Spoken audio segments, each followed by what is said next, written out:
like this whole hoopla about AI leading to unemployment or increasing unemployment. I'm not sure this is supported by the facts. There will be jobs that will go out, but there will be new jobs. Messy and masterful.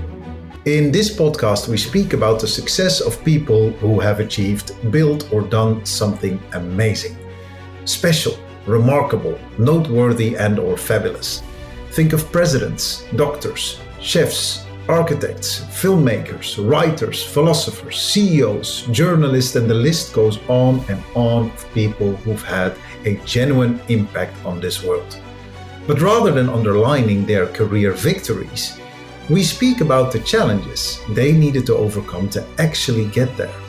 In each episode, we discuss 3 of such challenges, obstacles, difficulties, and/or hurdles with our guest, putting the messy of their lives next to the masterful. A very warm welcome to you. My name is Aldo, and I'm so happy you could make it. So sit back, relax, and download the podcast here. Hello, dear listener.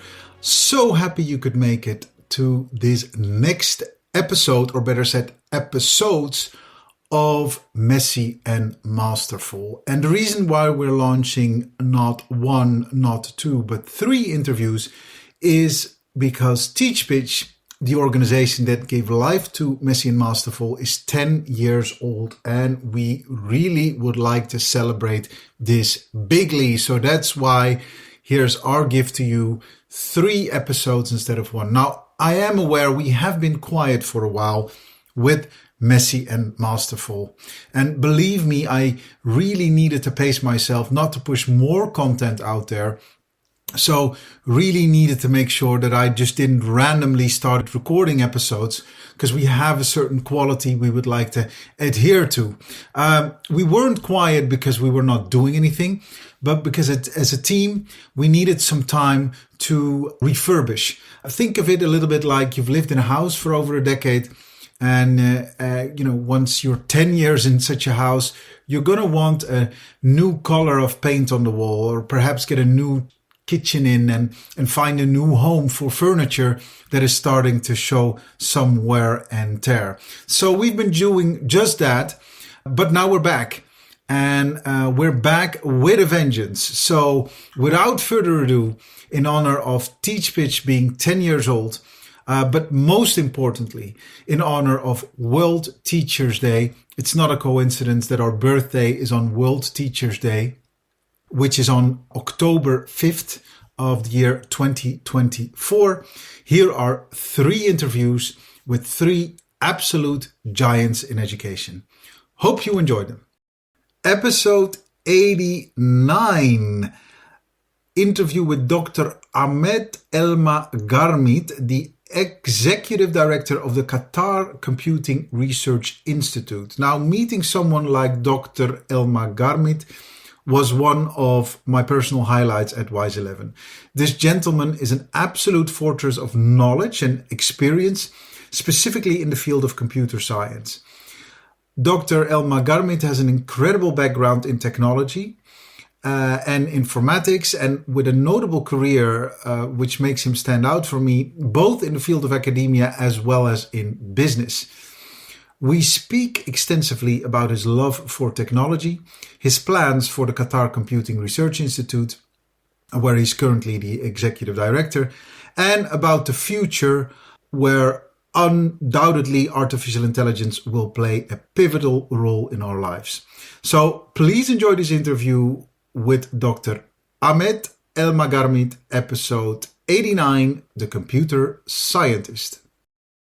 And we are here at the World Innovation Summit for Education in the beautiful Qatar Convention Center. We're in a corner somewhere, in a beautiful corner. Above us, we see this beautiful light that says Wise Conversations. And I am genuinely joined by someone very wise here now, Dr. Ahmed Khalifa Elmagarmid. He is the director of the Qatar Computing Research Institute. I hope I said that all correctly. Absolutely. You are a renowned computer scientist, and you are leading the Qatar Computing Research Institute. We're here at a conference whereby we talk a lot about computing in a very advanced sense. Let's start with the conference in and of itself. What's your first impression of the conference? So this is now the 11th year for having WISE here in Doha. And we're very interested always to bring together people who are interested in advancing education, in actually having a real impact on education. And as we saw this morning, there was the award that was given this morning to someone who impacted helping girls learn and stay in school. So every year there is somebody that is celebrated, and WISE is become a big global event to bring together educators. This year happens to be that the focus is on artificial intelligence. And therefore, we have a little bit of a bigger role being in computing and in artificial intelligence. And let's start with the understanding of artificial intelligence for you as someone who's so eminent in this field or in the field of computer science. This is one of the things. So thus far, I've heard people who say, humans get the best, machines do the rest. So they're very positive about AI. And then there are people that say, well, we're looking at loads of people losing their jobs in the very near future. Right. So let me tell you, and if I may diverge a little bit. So I believe I had listened to my very first lecture in AI in 1978 from Marvin Minsky, who was then the leader in learning. And since then, in the last 50 years, and maybe 30, 40 years before that, from the 50s, AI has seen some winters and had seen some happy days. We're now going through a transformation in AI. Starting with that very first lecture, I went on to get my PhD in databases and data mining. And I worked at HP. I was chief scientist at Hewlett Packard in Palo Alto, in the headquarters there. I was a professor at Purdue University in the US for 25 years. So I feel like I've lived through many of these ups and downs. And why are there ups and downs? Because sometimes there is hype and there is over expectations that are built, and then people's expectations are too high, and then they go through another sort of round of disillusionment. We believe, and the reason that you mentioned that there's sort of this optimism and pessimism is because for the first time with generative AI, we've become a little bit closer to AGI. So as you know, this sort of traditional artificial intelligence, where you use data and use algorithms to predict what's going to happen next. So I look at the data, and the data represents the past, and from that past, I sort of try to predict what is going to happen next. And this is useful in weather forecasting, this is useful in sales, companies, projections, and so on and so forth. With generative AI, sort of all of a sudden there was another transformation, another step. That is, now with generative AI, not only I can predict what's going to happen next, but I can actually create, whether it is text, I can create text by looking at previous text. I can actually not only predict what's going to happen next, but I can actually give you new material. I can give you new text. I can give you new video. I can give you new audio. I can give you programs, coding. You can use generative AI to code, and it's used quite a bit. So because this is sort of another major step in the progression of artificial intelligence, people now are in euphoria, that in the sense that, boy, are we really in the level of AGI? And AGI is artificial general intelligence, which is it's just a term, Mhm. and it's a term that basically says that a machine doesn't have to be specialized in specific prediction, in a specific, that it could sort of become like the human being, where we're a general machine. Yeah. We can deal with many topics. We can deal with many different things. So with AGI, of course, this is, I believe, is another leap where if AGI is defined in the general terms that people defined it as, and that is to reach a level of human intelligence, I think that's far. Mm. We're definitely not going to be there in the next 10 years, but maybe in the next 50 years. In computing and in technology, if you go more than 10 years, you're shooting the dark or you're BSing. It's not. Yeah, it's not really. Yeah, there are no grounds to predict what's going to happen more than 10 years ago. Yeah. Sort of, 10 years, because it takes about 10 years for things to develop from an idea to design to a prototype to a product to testing and so on. So, roughly. I mean, of course, things, not even these days, not even 10 years is realistic, but let us say 10 years. So it's definitely out. Yeah. But the fact that now we can generate, people see that, I can give it a bunch of images and it would produce a new image, produces artwork. And I can give it things, for example, that are in a particular genre of art, it's an abstract art, and it would produce a totally new piece of art. Yeah. That's very creative, right? And prediction is not creative. No. So this is why, so we have a big leap with OpenAI and what OpenAI announced and produced, within the last year. Yeah. So 2023 is going to go through in history as being a very impactful year. Yeah. Because it got us closer. Yeah. I don't have to tell you about all the applications that you could, I just mentioned with art, that you could video, we produced right here in the Qatar Computing Research Institute, we produced a twin of a very famous broadcaster in Al Jazeera that is totally virtual. With her permission, the avatar looks like, speaks like, in the same language, in the same tone as Khadija bin Ganna, and delivered a newscast. So these types of applications, and this is just a very simple application. There are thousands of applications, and we're seeing hundreds of applications that are coming out every month. Yeah. So people are having a field day. Yeah. And it's really impressive. And this is why people are saying, oh, wow, so we can do these creative things. This is creative.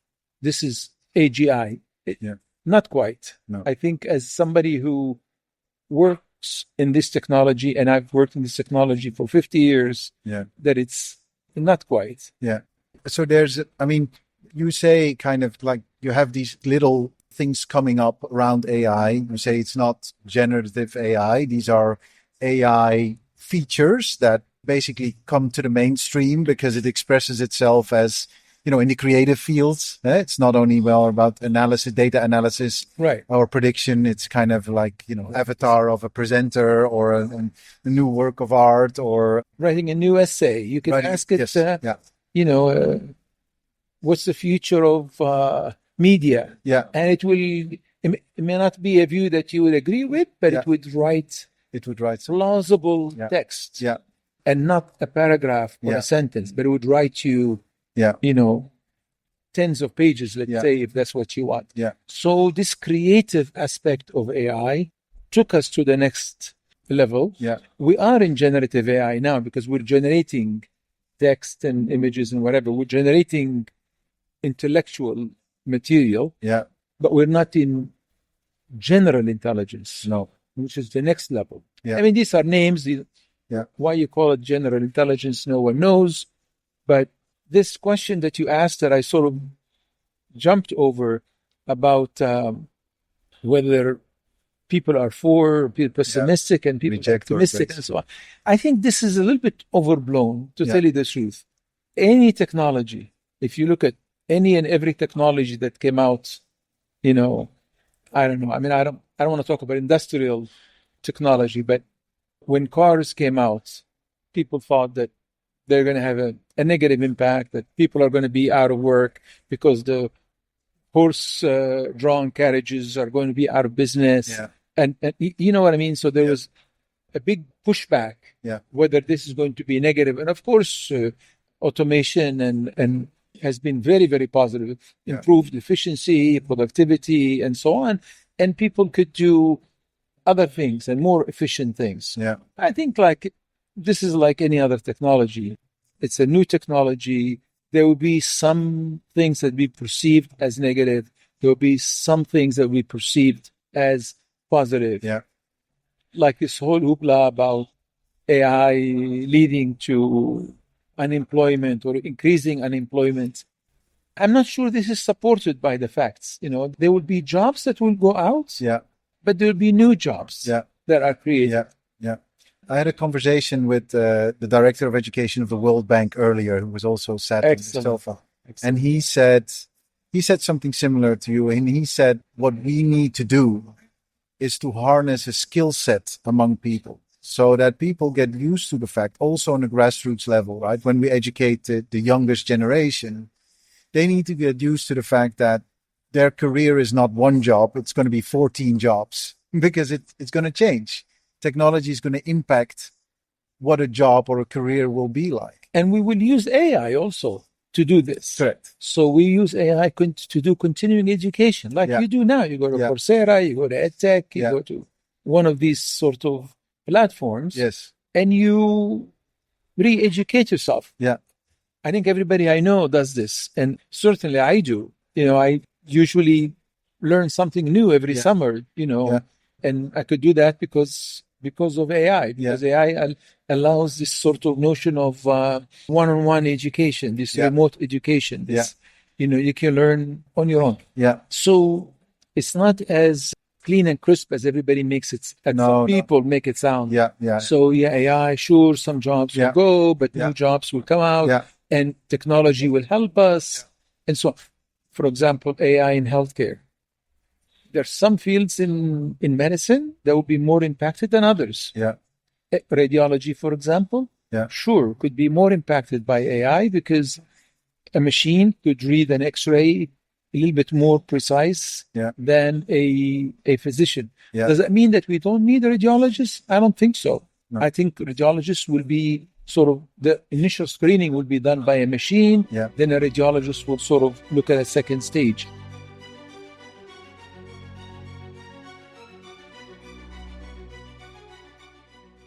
I don't know about you, but I am someone who really loves a true crime series. I just can't get enough of them. If I watch them on the streaming platforms, I really cannot stop binging on them. It really is a guilty pleasure. So if you're like me, then you are going to love coldcaseinc.com, which is a platform that offers you unsolved cases of fictional murder mysteries that you can solve. It's a great community of detectives that come together, offering you video and audio evidence, and step by step you can play the game of solving this murder mystery by yourself. We've paired up with the team at coldcaseinc.com, and if you use our code, which is the word MESSY in capital letters, MESSY, then you even get a 15% off your first online membership. So do check out coldcaseinc.com and get crime solving today. We are very happy to be partnering with the Code Zone, which is this amazing platform where people can come together to learn how to code. Creators and future makers, they all come together here, both children as well as adults, to learn how to code and develop things, like for instance their own videos or Minecraft mods. The team at CodeZone believes everyone should be able to learn how to code, young or old, and they've got these amazing subscriptions, very easy and very cheap. You'll learn a lot from them. You could do it live or you could do it in your own time at your own leisure. We highly recommend it. They are tailored to support individual interests and capabilities, and I'm sure that once you get hooked on the Code Zone, you never want anything more. Check it out, thecodezone.co.uk or the URL in our show notes. Mental health. Actually, I think it could have a positive impact on mental health, even though it seems like it's a more personable field where you had to talk to somebody and so on. Yeah.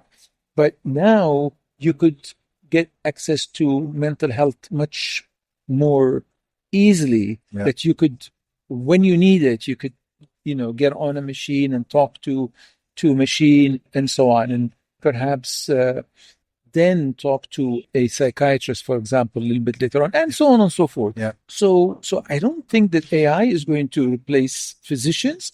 It's going to make their job easier. It's going to perhaps lead to better healthcare, like we're seeing with precision health. Yeah. In Qatar, we have probably the second largest precision health program in the world after Iceland. And our ambition is to sequence the whole population. We've sequenced 43,000 people, and that's about 15% or 16% of the Qatari population. And imagine now you could offer personalized health, you could do genomics, medicine, and so on and so forth. Pharmacogenomic passports. Yeah. I see a lot of positives. Yeah. Are there negatives? Of course, there could be negatives. But then there was negatives before AI. Social media, there were a lot of negatives with misinformation, with people being addicted to social media or misusing social media. And social media was used in exploitation of certain classes of people and so on. So like anything else, you could take it, you could turn it into something really, really positive. You could turn it into something. But to that point, because in October there was a big summit at Bletchley Park in London. Yes. And you had, I think, President Biden and from the UK. It's the who's who list. The who's who list, exactly. And it was all about AI. And the outcome of Bletchley Park, which I thought was interesting, was similar to what you said. Like, listen, the technology is not there that, it's a fearful monster or whatever. However, what was kind of the main topic of discussion is how do we control humans not to provide it with features so it will become that, which I thought is an interesting notion, because I think they were more building on kind of the fact that as the features, as the code becomes more mainstream, more people are able to play around with it. What if tomorrow someone says, well, I'm not going to use it for good, but I'm going to use it for something slightly more malicious? Sure, of course. And you always have to be open-eyed and realistic. Yeah. And governments have to be vigilant, Yeah. and technology companies have to be careful, and regulations have to be proposed, and so on and so forth. So you have to regulate things, but you cannot over-regulate technology. And I'll tell you, going back just to the Bletchley Park event, there were many, many events that were co-located with this across the UK. Yeah. And we were very much interested, and we followed what went on at that meeting. That's a very important meeting and event. And there are many similar events that have taken place. There are many reports across the world. We've looked at not every single one of them, but we've looked at most of them. We've developed the Qatari National AI Strategy. We've developed a blueprint and a plan for implementing how to go about implementing safe AI in the country. So I think this is just something that everybody's doing. We're very, very much interested in what our colleagues in the UK are doing. We're talking to the people at the British Council here, and other British concerns. We're talking to many of our allies, and I'm trying to understand what they're doing in AI, in safe AI. So having said that, going to your question with AI could lead to some negative applications. It could be misused. Yes. But this is not new.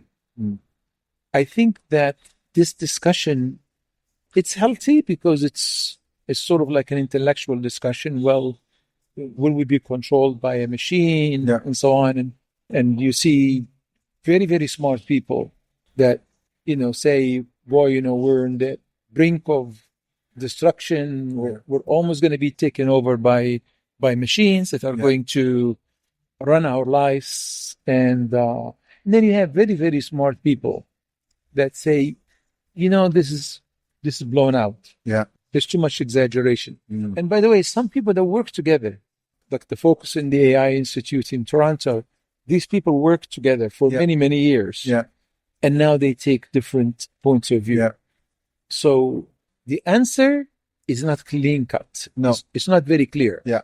And I think that's healthy. You may think that's confusing, but I think that's healthy. Yeah. Because to have multiple opinions, multiple points of views that may be contradictory, that really is healthy, because it shows you what all the possibilities are, and it helps you to navigate. So what does that mean?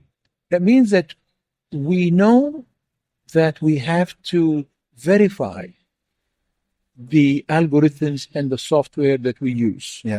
We can't just, with all due respect, produce something that is not cooked. Like, say, with ChatGPT, it wasn't ready for prime time, and it was released. And then we saw all sorts of side effects, and I don't have to get into all of them, with hallucinations and this and that and so on, and it gives you wrong answers, and it gives you answers that never exists, and so on and so forth.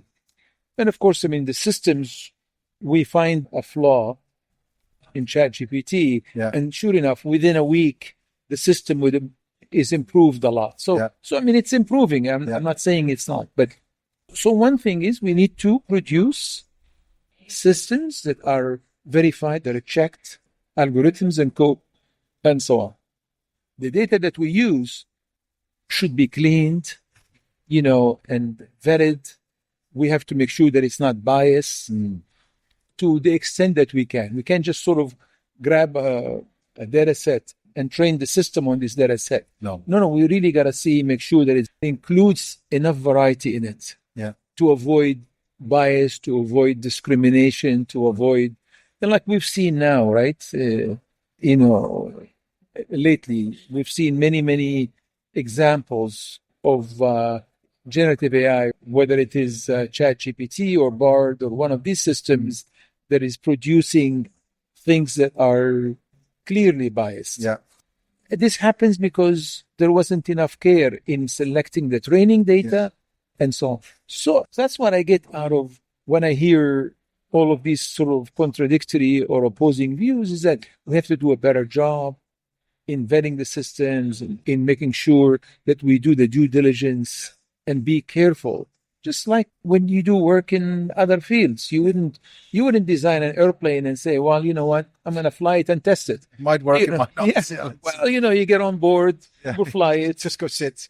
Go sit, and sure enough, it's not going to land the first time, but it's going to land the second or the third time. So, AI has become a very important tool and a powerful tool that it could be used to make financial decisions that will impact whole economies. So they could be used in very important mission critical applications. So we have to be careful. That's all we're saying. Well, what I also hear you saying is we need to be better informed across the board, because I think like we live in an era of loads of distortion of information, whether it is done intentionally or non-intentionally, right? Some people have malicious intent. It is very difficult for people to sometimes understand what they're looking at, right? And AI is going to even make that more difficult. It's like, was this a human being telling me, or was this an AI generated something of someone who wanted?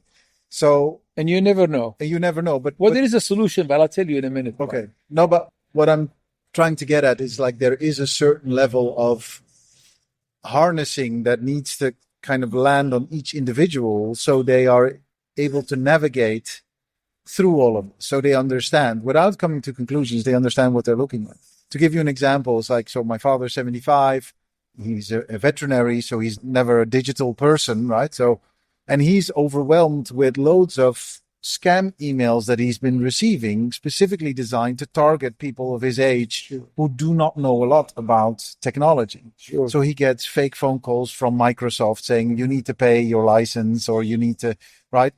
Microsoft never has your phone number, right? So kind of all those things, but he doesn't understand because he's using Microsoft on his computer, right? So all of those things. And I feel so sorry for him because he doesn't necessarily know how to navigate through all of this, where there are And it's not easy for anyone. It's not easy. That's what I'm trying to say. Yeah. Let me just give you the simplest example. And then, because with AI and with content and with, it's even more complicated. But with spam email, we all get a lot of spam email. Yeah.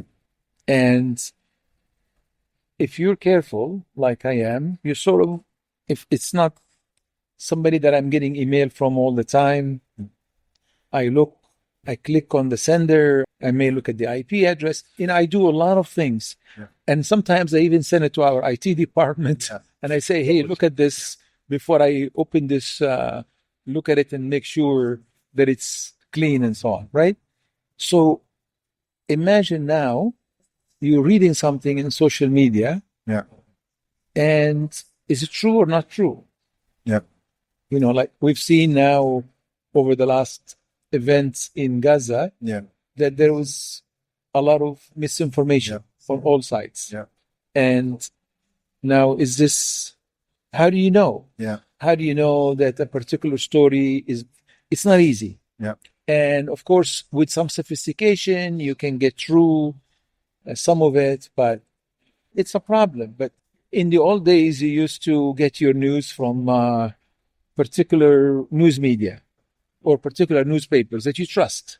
So you trust the source, and then you tend to sort of believe everything because it's vetted, it's by people that you trust and so on. Yeah. Now everybody is a journalist. Yeah. Right? Everybody that publishes in Twitter or Facebook or whatever writes articles, blogs. Yeah. Literally, we now have billions of journalists. Yeah. So that element of trusting the source is not quite there anymore. Yeah. So, like you said, this is a difficult problem, but an interesting problem. We're very excited. I am thrilled to death to be in this field. Yeah. It's because there is never a dull moment. Yeah, no. I remember when I left Hewlett Packard and my exit interview, and they asked me, what would have any comments, and I said, the only thing is you guys are foolish because you didn't have to pay me to do this job. I would have done it for free. It's really, imagine when you go to do something where every day you're sort of looking into unknown. Yeah. Not diminishing other fields and other jobs. Yeah. My wife is a physician. Yeah. But in technology, it's sort of like every day you're wearing your microscope and looking and trying to make sense of what's going on. I mean, look at what's going on now with quantum computing. Yeah. Forget about AI. Yeah. What is that going to do? Yeah. We're far from having quantum computers, that are at scale and that we can use. There are some smaller machines that are out there, but what is that going to do to cybersecurity? What is that going to do to cryptography? Yeah. Imagine cryptography. That's a sort of one of the deepest, one of the oldest sciences. Yeah. Mathematical, very, very deep mathematics. All of that is going to have to be meaningless because a quantum machine can break that code. Yeah. The whole thing in that code was that it's breakable, but you need 1,000 years to break it using a traditional architecture. But now you can do it in few minutes. So could you imagine if you were in a job where every few years you have to throw everything you knew out and start all over again? That's exactly what happened to us with generative AI. Yeah. There is no point in denying it. I am in love. And you might have already known it that I was in love with podcasting and interviewing people all over the world, well, I'm also in love now with a recording tool for our podcast episodes, which is called Riverside.fm. I've kissed many frogs when it came to recording episodes, but this one is really the one with the most amazing studio features. Riverside really offers you everything you need in creating the perfect episode, whether these are short or long, whether these are multiple people you're talking to or just you, or whether this is about your show notes or the video recording or even creating easy snippets that you can use on social media. Riverside truly has it all. If you go to our show notes, you will find a link to Riverside. And if you use that link, you'll even get a 20% discount. Yes, you heard that correctly. A 20% discount in getting started with this incredible podcast recording tool. Look no more. Riverside.fm is here. We've built systems. We've designed and built systems like teaching assistants, software systems that help people learn the Arabic language, for example. Yeah. Well, with Gen AI, with ChatGPT and Bard and so on, you don't need that because the system can teach you how to write. Yeah. Not only that, but it can write for you. You know what I mean? Yeah. So it's a field, I can't imagine. How did I get into computing in 1972? Yeah. I have no idea. And then in 1978, the AI lecture that you listened to. Right? I think us human beings, we would like to know, right? So I think at some level, we think we like uncertainty or not knowing, but actually we don't, right? And I think that's what's creating loads of panic. And you're right, it has happened many times before when you mentioned when cars came and, when so many other things came. Writing, like... People thought that this is going to make people... people thought that, oh no, this is just to remember things. Yeah. I mean, there were all kinds of interpretation. Yeah. One thing I'm interested in your career is you've worked many, many years in the private sector, and now you're in a public capacity. I was always in both. Oh, you were always in both? Okay. Yeah, I was always in both. I always sort of jumped around after graduating, after getting my PhD in the US. Okay. I worked as a professor, and I went to industry. Yeah. And then I went as a faculty member. I always sort of had a foot in both. Okay. And I was lucky enough that in my career, I could do that. And I was lucky enough to work for institutions that had the foresight to let me, when I wanted to go to Bell Labs, Bell Labs, they let me do it. And they say, if you want to come back to Purdue, we want you to come back anytime you want. Okay. And in fact, I remember the dean would call me every year and he says, Ahmed, are you ready? we have your office, you want to come back. So that's why some of those countries are very advanced, because they give you the freedom to. So I always intentionally spent few years in industry and then few years in academia and then went back and forth. Yeah. And then in about 15 years ago, I had an opportunity to come to Qatar and work in an NGO, Qatar Foundation, and to help establish the research institutes with a group of Arab expat scientists. It was a team of us. And we worked with our colleagues here in Qatar, and we sort of planned out, the research mission for the foundation, what topics should we get into, and so on and so forth, under the guidance of Her Highness and the Qatar Foundation. And then I sort of made that switch to a non-for-profit. Yeah. And it's been a great ride. I can imagine. Yeah, it's been a great ride. I've also worked in Italy. I had several jobs in Italy. I worked at the University of Padova. I was teaching electronics and informatics department. I taught databases there, and worked in the Chamber of Commerce when I was in Italy. Again, I did the same thing. Yeah. Between industry and academia. Yeah. That's not necessarily true for everybody. For me personally, I always felt that I was more valuable to the students if I brought in a practical perspective that I got from industry. And then when I went to industry, I always felt that I was more useful. I don't want to say better, but more useful than my colleague, say, at Harris Corporation or any of the companies that I worked. And I worked for many, many companies because in academia, you have the depth. Yeah. If you're working on something, you have to be very deep at it and you have to know the foundations and the theory and the practice and so on and so forth. So having that depth made me more useful when I worked in industry, and having the practical side made me more useful to the students. And you know, it's when you work in industry, you have to work on something that is practical. Yeah. You're not going to sit there and work on, with one exception, you're not going to sit there and work on some abstract thing that, maybe it may be useful. Maybe somebody would need it, but maybe not. In academia, you could do that, but in industry, typically, except in Bell Labs, except in Bell Labs where you could do, you know. Yeah. But anyway, so listen. I was trying to get a preference out of you, but you're obviously not going to give me. Give me. No, ask. You like them both. Academia and industry. Yeah. I tell you, academia gives you freedom. Okay. Yeah. To work on what you want. Yeah. Industry makes sure that you work on something impactful. Yeah. So depending on what you want. So if you're unstructured and you want all the freedom to do what you want, academia is more for you. Yeah. But I think you can excel in both. You can excel on each. You can. Yeah.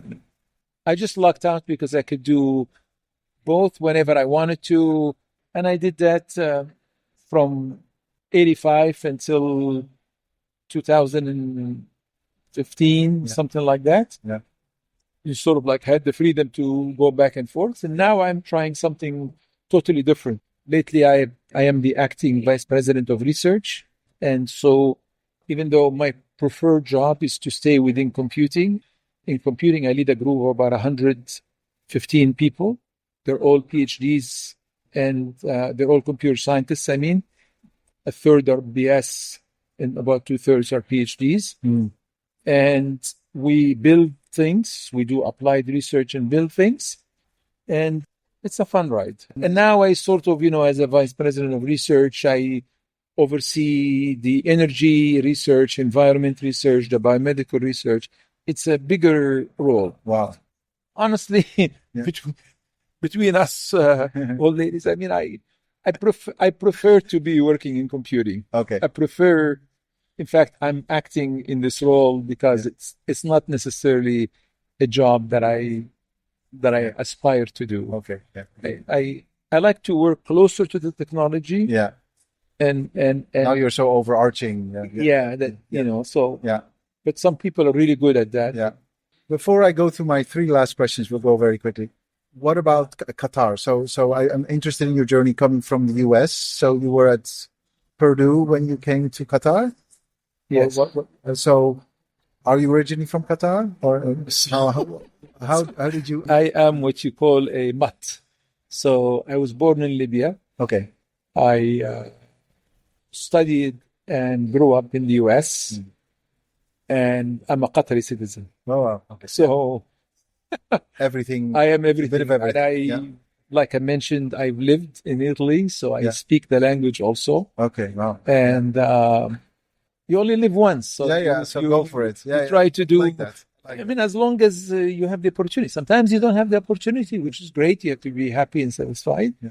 So every morning, you open the deck of cards and you see what card you're dealt, and you go with it. Go with it. So if you got and the ace, family is also important, right? Family is the number one. Yeah. And somebody asked me online, actually, to have one word that he said, one word that describes you.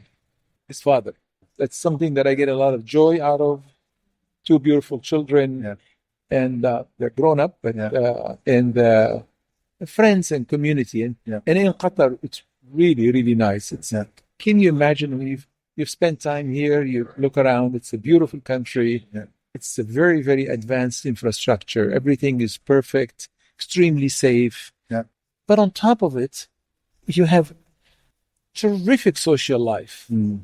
Whereas in the West, it's a little bit more Here you have a terrific social life. Yeah.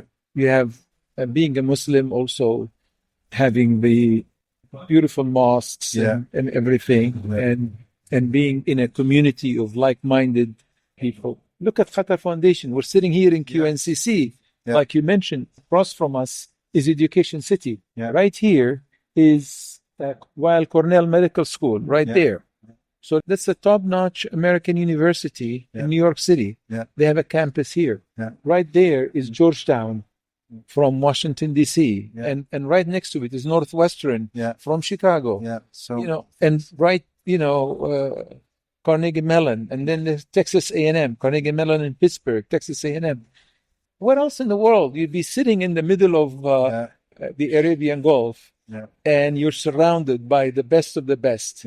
And we love it, and we're extremely happy. We thank God for being in Qatar and for being blessed of being Qataris also. This is where home is. This is home, Okay, absolutely. good. Absolutely. Wonderful. My last 3 questions. Could you finish the following sentence for me? As a child, I wanted to become a Scientist. scientist. Well, you managed, right?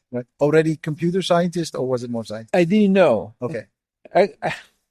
That's not going to be a quick answer, but even when I started university, I did not know anything about computing. I've never seen a computer. Oh, wow. But I wanted to go to the US, and I had a scholarship, so I studied. They told me computing, and I said, great, I loved it, and I stayed with it. Then I wanted to, because my real passion is in history. Oh. So I wanted to study history of mathematics.